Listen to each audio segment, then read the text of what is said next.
O jugo de Jesus. Falando em linguagem bíblica. Para todos que têm a Bíblia como regra de fé, inclusive para mim, todos que acompanham o meu trabalho, sabem que eu acredito no Salvador, que foi enviado às ovelhas perdidas da casa de Israel, e segundo Isaías 7 versículo 14 e Mateus 1 verso 22 e 23, seu nome é Emanuel. E o significado deste nome é Deus está conosco. Para os que não sabem, estou falando no Deus de Abraão, Isaque e de Jacó, o Santo de Israel.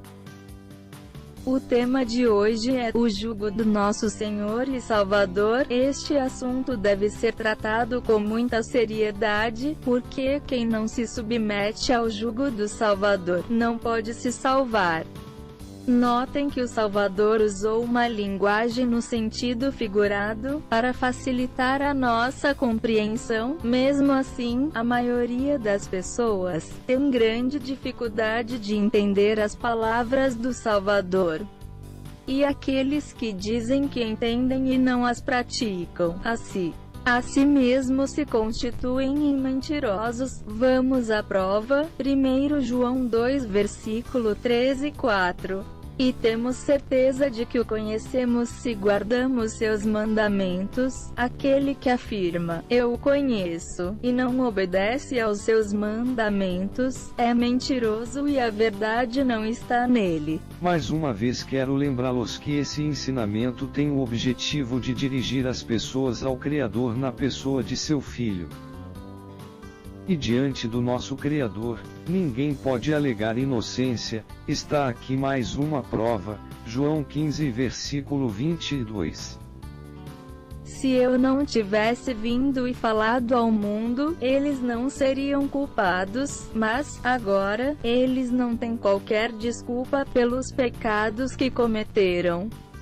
Não estou aqui para falar e fazer o que penso e o que quero, porque sou propriedade do Salvador, e gostaria que vocês também se tornassem propriedade do Salvador. Tudo o que eu digo, sou obrigado a provar, agora e no juízo. Portanto, aqui está a prova. 1 Coríntios 7 versículo 21 e 22. Foste chamado sendo escravo, não te preocupes com isso.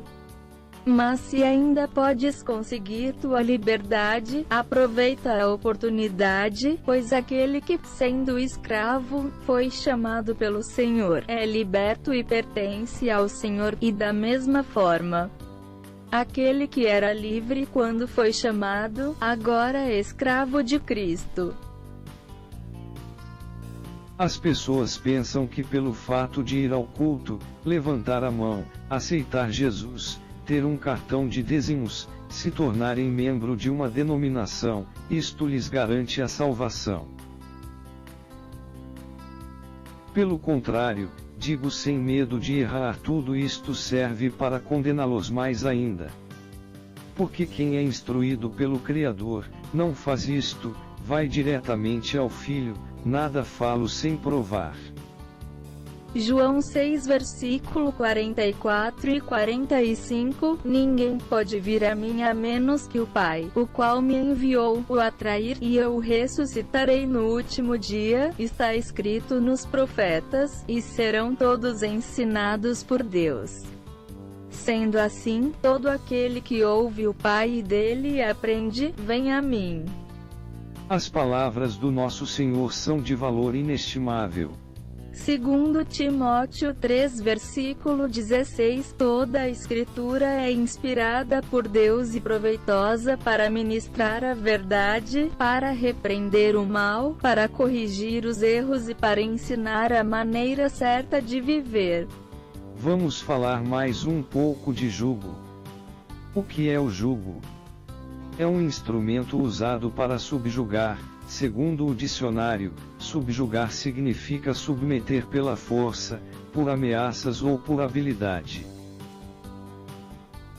Dominar, sujeitar, reduzir ou render-se à obediência, às ordens ou à vontade de sujeitar-se. Portanto, é justo diante de Deus, que nós nos submetemos ao Salvador. O próprio Salvador nos avisa que não há meio termo. Leiamos o texto a seguir. Lucas 11 versículo 23. Quem não é comigo é contra mim, e quem comigo não ajunta, espalha. Quero convidar vocês para juntos fazermos uma observação. Que nenhuma denominação vive e conduz seus membros segundo a sã doutrina, e desafio alguém que vive me provar, pela Bíblia é claro, portanto pare, pense cuidadosamente. Qual é a sua posição diante do Salvador? Se você vive a sã doutrina, está com o Salvador. Se você não vive, está contra ele. Estar no jugo do Salvador significa estar salvo. Se está contra, significa que está perdido.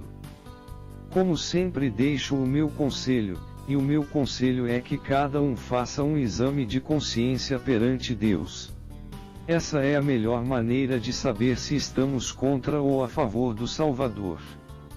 E muito melhor do que isto, é ser um discípulo de Emanuel. Para quem não sabe, discípulo significa aluno. Tomai sobre vós o meu jugo, e aprendei de mim, que sou manso e humilde de coração, e encontrareis descanso para as vossas almas. Mateus 11 versículo 29. A paz esteja com todos. Amém.